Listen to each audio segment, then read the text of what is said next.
राधे राधे। श्रीमद् भगवद गीता श्लोक नंबर 31 से 34 द्वितीय अध्याय। विवेचन आरंभ करने से पूर्व हमेशा की तरह आइए श्लोकों का उच्चारण करते हैं। स्वधर्मपि चावेक्ष्य न विकम्पितुमर्हसि, धर्म्याधियुद्धात् श्रेयो अन्यत् क्षत्रियस्य न विद्यते। यदृच्छया चोपपन्न स्वर्गद्वारमपावृतम्, सुखिनः क्षत्रियाः पार्थ लभन्ते युद्धमीदृशम्।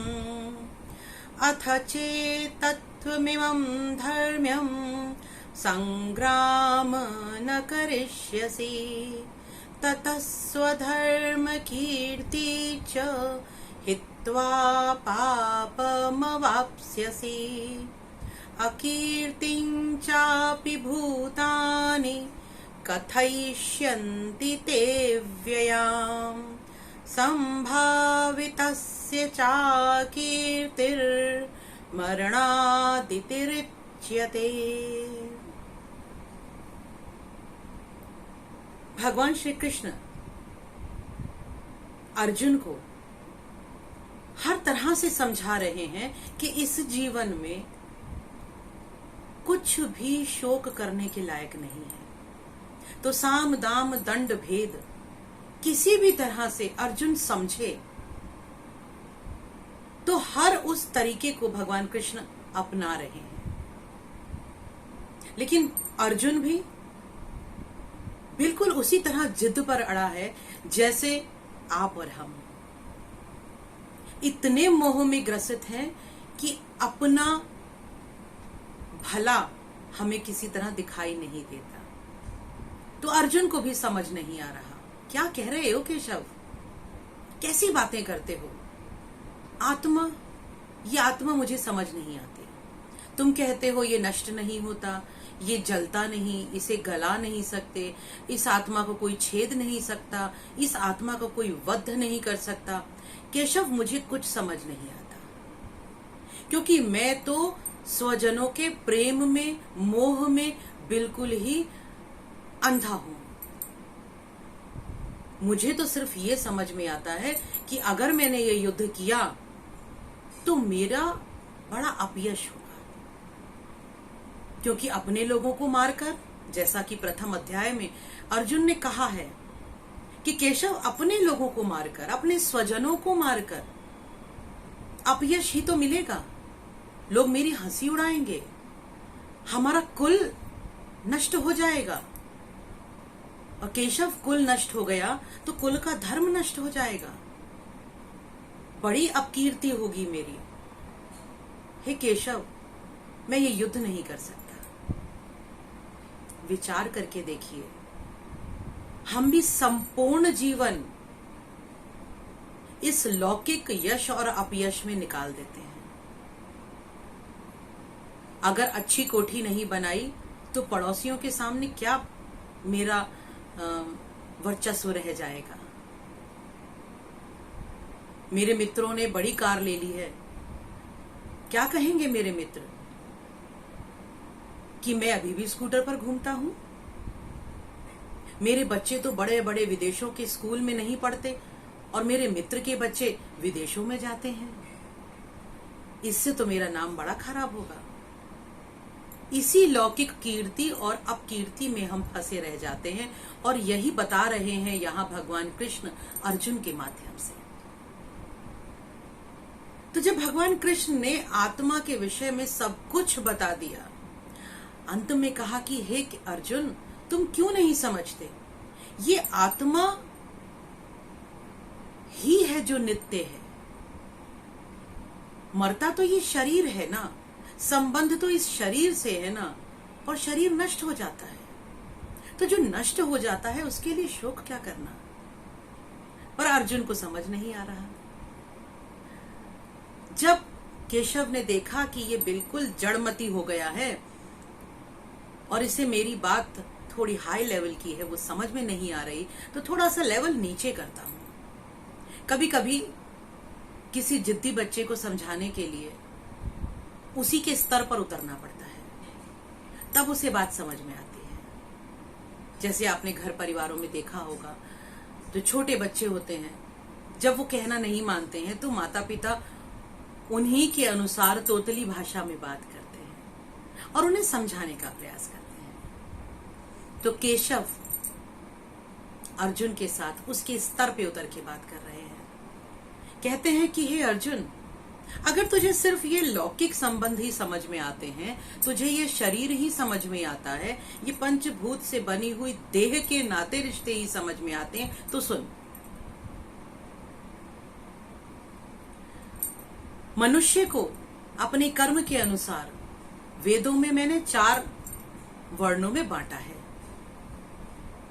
और उन 4 वर्णों में जो क्षत्रिय वर्ण होता है वो तू है, क्योंकि तेरे पिता और तेरा माता का जो कुल है, यानी तुम्हारा जो ददिहाल है और जो ननिहाल है, वो दोनों ही क्षत्रिय हैं, वो राजा हैं, और तुम भी उन राजा के पुत्र और राजा होने वाले हो।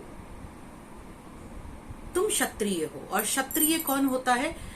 क्षत त्रायते, क्षति से त्राण करने वाला, कष्ट से बचाने वाला, वो क्षत्रिय होता है। और क्षत्रिय का धर्म है कि अपनी प्रजा को बचाने के लिए वो युद्ध करता है। यहां पर अब केशव अर्जुन के माध्यम से आपको और मुझे समझा रहे हैं कि इस शरीर में जब हम आए हैं तो हमारा कर्तव्य क्या है, हमारा स्वधर्म क्या है। तो इन 4 श्लोकों में भगवान कृष्ण समझाते हुए कह रहे हैं कि हे केशव, अगर तुम्हें ये अलौकिक बात नहीं मेरी समझ में आ रही, यानी तुम्हें आत्मा के विषय में तुम्हें समझ नहीं आ पा रहा, होता है बच्चा 5वीं 6ठी में पढ़ता है और हम उसे PhD लेवल की बातें बता रहे हैं तो उसे समझ नहीं आएगा।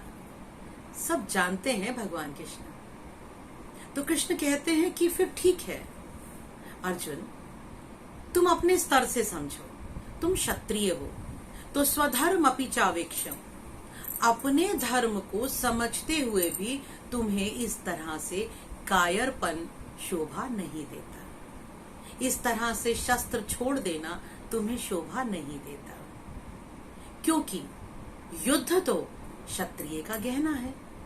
जैसे एक अध्यापक, उसका कर्तव्य है, उसका धर्म है कि वो छात्रों को शिक्षा दे। अगर वो शिक्षा नहीं दे रहा तो इसका अर्थ है कि वो अपने स्वधर्म का पालन नहीं कर रहा।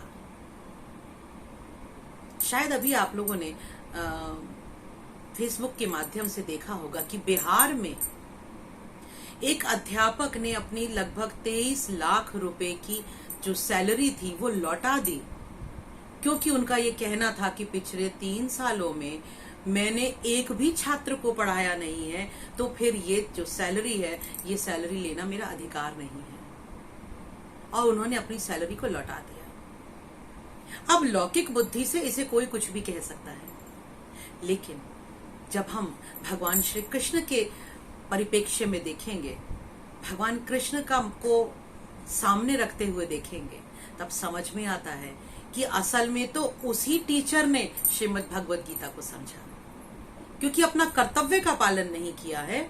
तो जब कर्तव्य का पालन नहीं किया तो उस लाभ को लेने से फायदा नहीं है, अपयश मिलता है। यही यहाँ भगवान कृष्ण समझा रहे हैं। कहते हैं कि हे अर्जुन, तुम्हारा धर्म बनता है कि तुम अपने कर्तव्य का पालन करो और अपनी प्रजा की रक्षा करने के लिए युद्ध करो।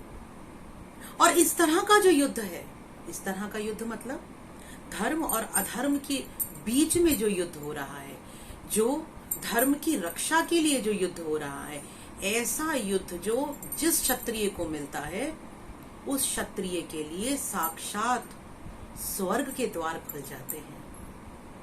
तो हे अर्जुन, अगर लौकिक दृष्टि से भी समझना है तो प्रत्येक मानव जो भी कर्म करता है वो स्वर्ग और नरक को मापदंड बनाकर करता है कि ये मेरा पुण्य कर्म है, इसे मैं करूंगा तो मुझे स्वर्ग मिलेगा, और ये एक पाप कर्म है, इसे अगर मैंने किया तो नरक मिलेगा।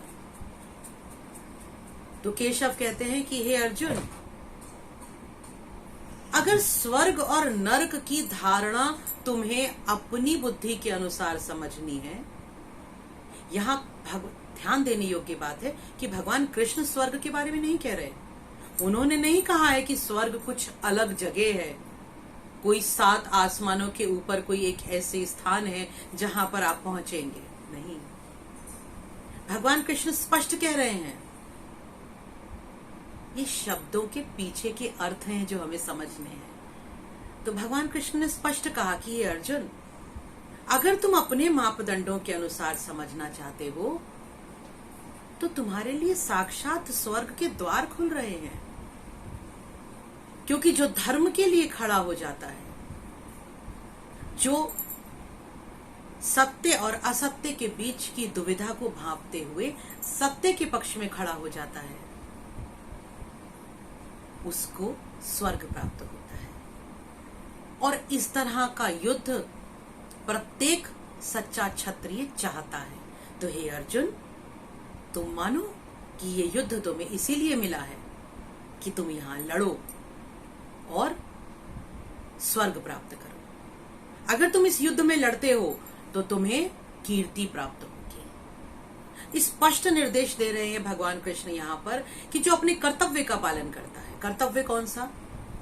जो किरदार इस सृष्टि में हमें इस जन्म में देकर भेजा गया है, उस किरदार को निभाता है जो व्यक्ति संपूर्ण ईमानदारी के साथ, उसे कीर्ति प्राप्त होती है। तो एक दूसरे को देखकर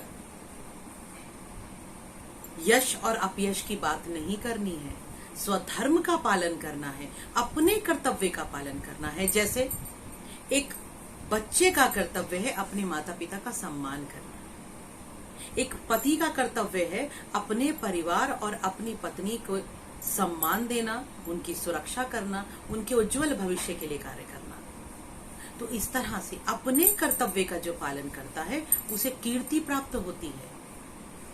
हरे अर्जुन, जो अपने धर्म का पालन नहीं करता, धर्म अर्थात कर्म, यहाँ धर्म का मतलब मैं बार बार बता रही हूँ, धर्म का मतलब सिर्फ मंदिर में घंटी बजाना या मस्जिद में कुरान पढ़ना या गुरुद्वारे में जाकर ग्रंथ साहिब का पाठ करना नहीं है। धर्म का मतलब है धार्यति इति धर्म, जो धारण किया जाता है, जो कर्म को धारण किया गया है, जो अपने जीवन में उतारा जाता है, वो धर्म है।